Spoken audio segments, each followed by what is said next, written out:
Aujourd'hui, je suis à Chabreuil, au premier salon des cépages et terroirs oubliés.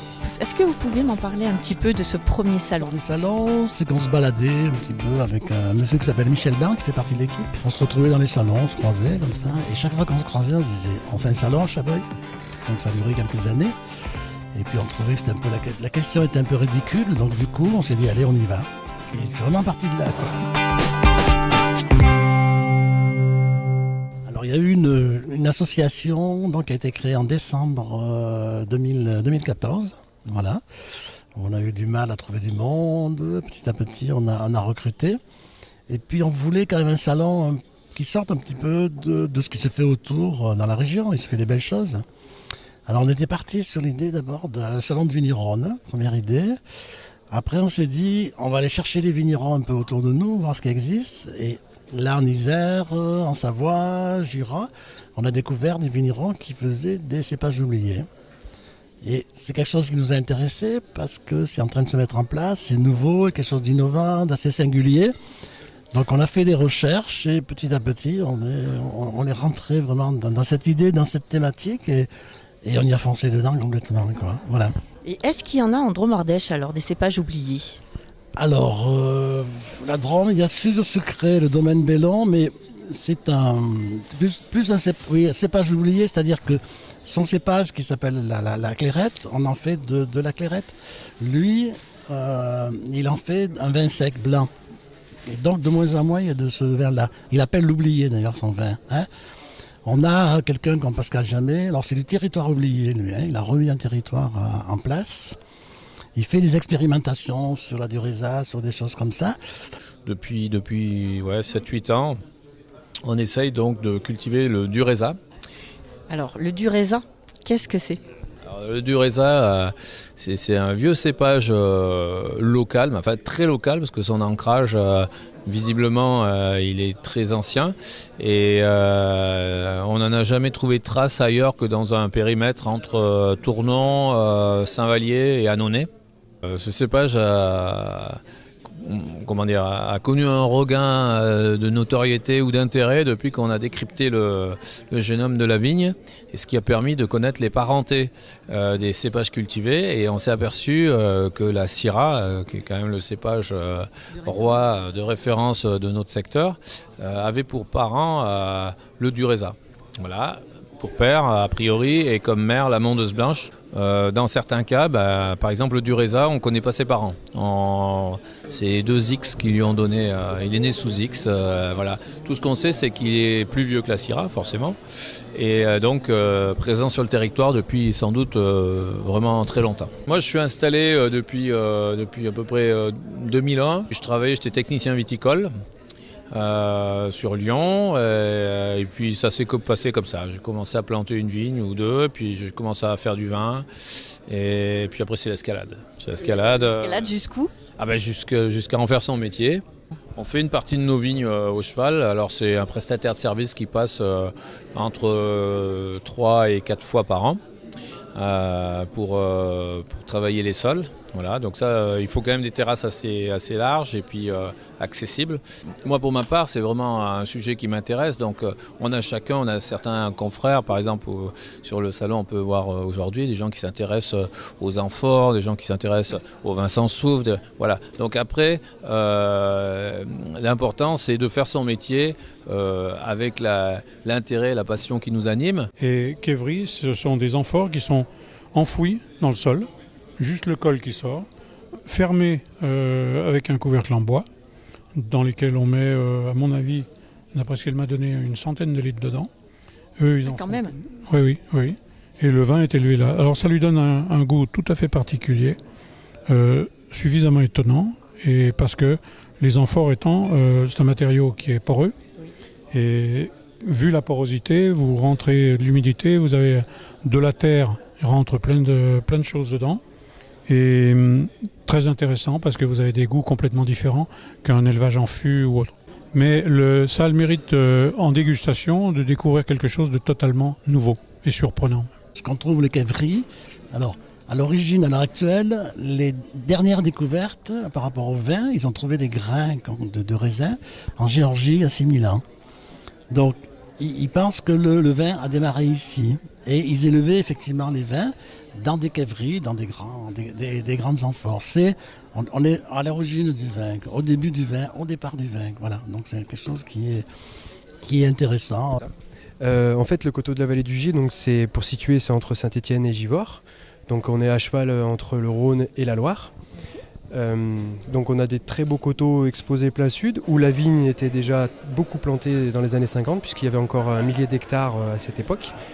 Donc une vallée sidérurgique et minière. Et en fait, toutes ces usines ont fermé, les mines ont fermé, donc tous les ouvriers sont partis et toute la vigne est partie avec. Donc la création d'une association en 2006 a permis de repartir pour replanter ces plus beaux coteaux. D'accord. Voilà. Et donc il y a 2 vignerons en place, beaucoup d'adhérents à l'association qui nous aident pour faire repartir ce beau projet. Et donc moi je suis un nouveau vigneron, jeune vigneron qui démarre sur ce secteur-là, puisque je suis originaire du coin, je suis stéphanois et j'ai trouvé ce projet très très intéressant. Donc j'ai récupéré un tout petit peu de vigne pour commencer, j'ai planté un petit peu, et puis donc il y a tout un travail aussi sur des cépages autochtones qu'on essaye de réhabiliter pour faire des produits typiques Vallée du Gier. Donc je présente deux gammes, donc mes cuvées donc, qui sont à la vente des gamay et des chardonnays. En blanc et rouge Gamay en rouge et en rosé et chardonnay en blanc. Et après donc, je présente une gamme de cuvées expérimentales donc, qui est gérée par l'association et qui, donc, qui ne sont pas commercialisables pour l'instant. Donc le mornin noir, donc les cépages autochtones de la vallée du Gier, le mornin noir en vin rouge, le chouchillon en vin blanc. Et une cuvée expérimentale que je fais moi, du Chambourcin, qui est un cépage hybride que j'ai envie de relancer aussi. Voilà. Donc on est d'accord que pour l'instant, là, c'est des avant-premières que les gens découvrent et peuvent goûter. Exactement, oui. En fait, sur ces cuvées-là, en fait, il n'y a que les adhérents de l'association qui ont accès à ces cuvées expérimentales, puisqu'on n'a pas le droit de les commercialiser, donc on les donne aux adhérents.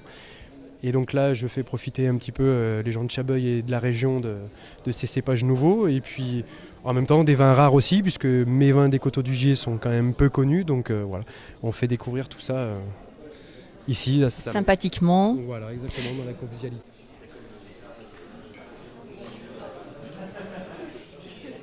Mais en fin de compte, en quelques mots, comme l'expliquait tout à l'heure Pierre, c'est une association qui est jeune.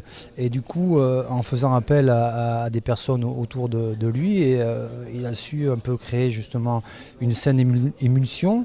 Et du coup, j'ai amené ma petite contribution sur la partie un peu plus technique, qui est la partie cépage essentiellement. C'est vrai que l'association, comme tout à l'heure disait Pierre, a été créée au départ pour faire ce salon, déjà qui a eu lieu ce week-end. Et c'est pas une mince affaire parce qu'il a fallu organiser pas mal de choses. Et d'ailleurs, la preuve, il y a quelques vignerons aujourd'hui, ils ne sont pas venus tout seuls. Du coup, on est déjà arrivé ensemble à faire que ce salon existe aujourd'hui. C'est déjà un bon départ. Après, je pense qu'à l'avenir, on va essayer, en tout cas au niveau de l'association, de la faire perdurer et ne pas tourner qu'à travers un salon, mais aussi à travers des cépages oubliés et de faire un peu le lien.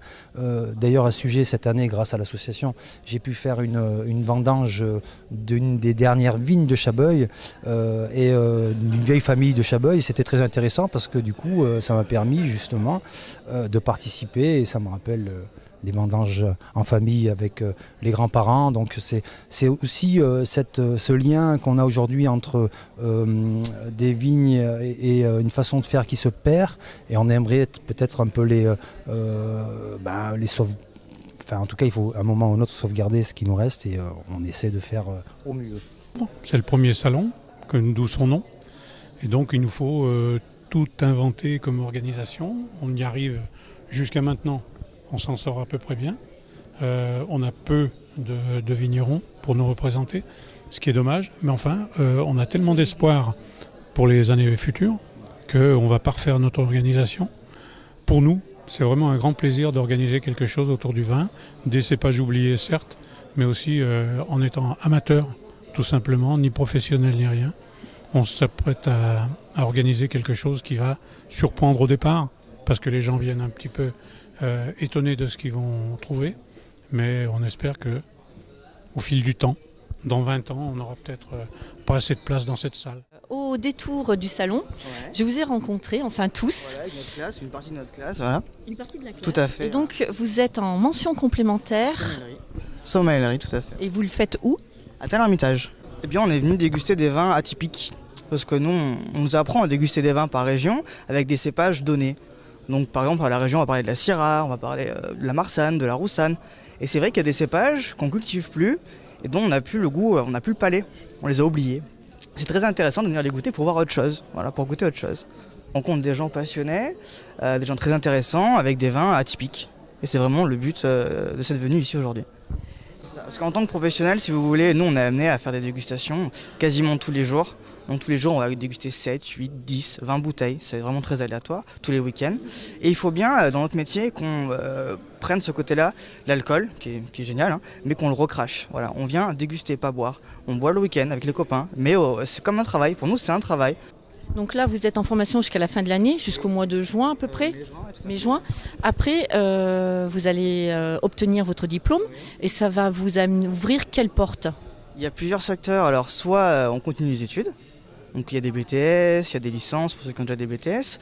Soit on devient sommelier, parce que la formation c'est pour devenir sommelier. On peut faire caviste, on peut faire commercial, on peut travailler dans des domaines en tant que dans la vinification. Il y a plusieurs choix possibles. Mais notre formation nous amène à devenir sommelier. Voilà. Donc on a un stage au mois de mars pour nous initier au monde de la restauration gastronomique. Je dis bien gastronomique. Donc pas n'importe où, vous n'allez pas... Il faut que le restaurant ait au moins une étoile. En tout cas, c'est un très beau projet, je trouve. C'est une très bonne initiative. Et on est très content d'y participer parce que c'est très rare. Voilà. C'est vrai que sur certains salons, on arrive à rencontrer des vignerons qui font des choses un peu atypiques. Mais là, il n'y a que des choses atypiques et c'est vraiment super. Ce salon a pu ouvrir grâce à des personnes qui vous ont aidé à le faire. Alors on a rencontré la région, M. Michel Grégoire, et on s'est rendu compte en discutant que le travail qu'il fait lui, puisqu'il est vice-président donc, de l'agriculture et développement rural, on était ensemble sur le même créneau, sur la biodiversité, sur le patrimoine, sur le fait que les vignerons puissent rester sur place. Donc étant dans le même créneau, ils nous ont ouvert les portes. Donc voilà, on veut remercier la région. Donc on s'est retrouvé avec ce qu'on appelle le PSADER. Voilà, que les gens cherchent un peu sur Internet parce que c'est un peu compliqué leur truc. Donc on les a rencontrés, on a présenté notre projet avec des gens très très compétents, très très accueillants, très très disponibles. On a rencontré Divagri, aussi diversité agricole, l'AGLO qui nous a aidés alors financièrement, l'AGLO, le PSADER aussi, donc indirectement par la région. On veut remercier aussi le département à travers Pascal Pertusa qui nous a obtenu donc une subvention et le Crédit Mutuel aussi. Et puis donc tous les adhérents de l'association et puis les bénévoles qui vous ont donné un coup de main pour monter. On les remerciera, on se fera quelques petits apéros bien. Voilà. Avec des bons vins oubliés, avec des cépages oubliés. Voilà, exactement.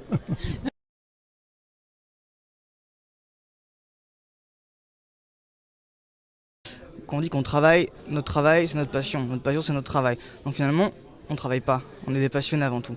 C'est ça qui. Là vous êtes sur la passion. C'est ça, c'est passionnel. C'est un métier, si on n'est pas passionné, on ne peut pas le faire. Voilà. On l'arrête. Voilà. C'est ça, c'est où on aime, on n'aime pas, quoi. On peut pas. Voilà, c'est comme ça.